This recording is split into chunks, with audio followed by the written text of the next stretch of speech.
Bonjour! Aujourd'hui, je vais faire avec vous une petite exploration du jeu dit réaliste ou psychologique. Quand on aborde le jeu réaliste, on fait trois choses.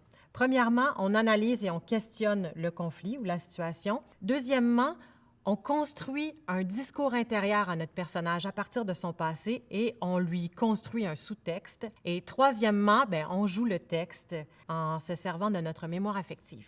Quand on parle de jeu réaliste, on pense à notre quotidien, à ce qu'on appelle la vraie vie. On parle aussi de qui on est, nous, et de ce qu'on a vécu. Mais là, c'est pas nous qu'on joue, c'est le personnage. Il faut bien le connaître et connaître sa psychologie. Pour connaître mon personnage, je me mets dans sa peau et je me pose quelques questions, comme qui suis-je? Où suis-je? Qu'est-ce que je veux? Pourquoi je le veux? Qu'est-ce qui m'empêche de l'avoir? Etc. Parfois, en lisant le texte, on a toutes les réponses à nos questions. Mais d'autres fois, c'est pas ça qui se passe. Il n'y a aucune façon de répondre à nos questions. Il faut donc inventer des réponses. Puis c'est pour ça qu'on appelle ça créer un personnage, construire un personnage. C'est vraiment un acte de création. Alors là, je vais partir d'un court texte. Ici, que j'ai. Deux femmes se rencontrent dans un restaurant. Alors, ça va comme suit. Salut. Salut. Ça va? Ça va. Ça fait longtemps. Ça fait longtemps. Je suis contente de te voir.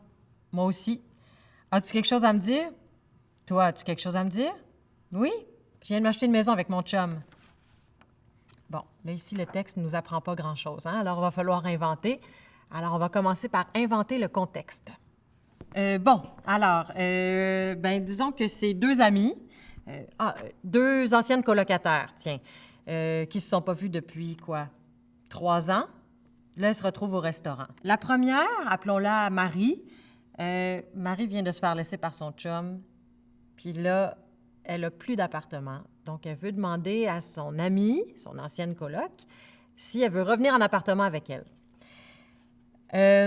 En revanche, l'autre fille, appelons-la Dominique, elle vient de s'acheter une maison avec son nouveau chum. Quand Marie voit Dominique arriver dans le restaurant, Dominique est radieuse. Et puis ça fait un pincement au cœur de Marie parce que Marie a toujours été envieuse de Dominique. Dominique avait toujours des meilleures notes à l'école, pognait plus avec les gars, etc. Alors Marie est jalouse de Dominique. Alors aujourd'hui, pour les besoins de l'exercice, je vais m'attarder au personnage de Marie. Maintenant que je connais son passé, ça va m'aider à nourrir son discours intérieur puis à bâtir son sous-texte. Le sous-texte, c'est quoi? C'est tout ce que mon personnage pense, mais ne dit pas avec des mots dans le texte. On a dit un peu plus tôt qu'il fallait, pour jouer de façon réaliste, se rapporter à qui on est et à ce qu'on a vécu. On n'a peut-être pas vécu ce que le personnage vit, mais on a assurément, à un moment ou à un autre de notre vie, vécu une des émotions que vit notre personnage. Ça peut être la joie, la peine, la colère, la jalousie. À ce moment-là, il faut se plonger dans nos souvenirs et essayer de se rappeler comment c'était quand on a vécu ça. Ça s'appelle notre mémoire affective.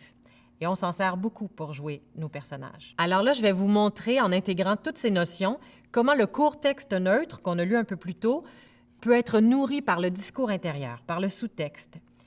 Pour les besoins de l'exercice, aujourd'hui, je vais jouer les deux personnages et vous allez entendre le sous-texte de Marie, c'est-à-dire que vous allez entendre tout haut ce qu'elle pense tout bas. Voici la scène. Salut! Oh, wow!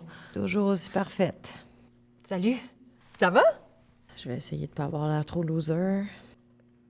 Ça va. Malaise. Je vais sourire, tiens. Ça fait longtemps. Ça fait longtemps. Là, je suis de retour à la case départ. Pas de chum, pas d'appart. Je suis contente de te voir. T'es la seule à pouvoir m'aider. Moi aussi. Je suis pas prête à tout lui expliquer ça, là. Je me sens humiliée. Je vais faire comme si tout allait bien. As-tu quelque chose à me dire?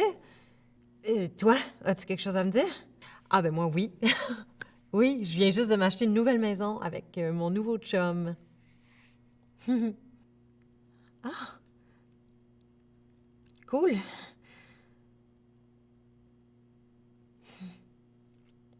Alors maintenant, on va revoir la scène, mais sans les sous-textes de Marie.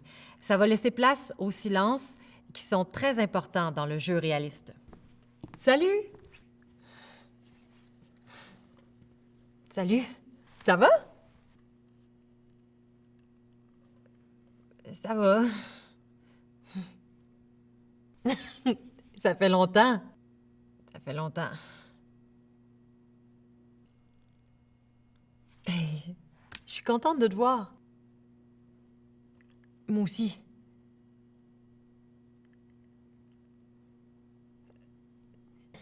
As-tu quelque chose à me dire? Toi, as-tu quelque chose à me dire? Ah ben moi, oui. Oui, je viens juste de m'acheter une nouvelle maison avec mon nouveau chum. Ah! Cool.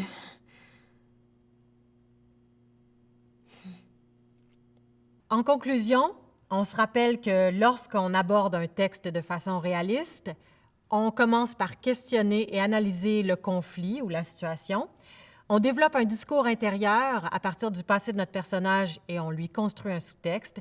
Et puis finalement, on joue le texte à partir de notre mémoire affective. Amusez-vous!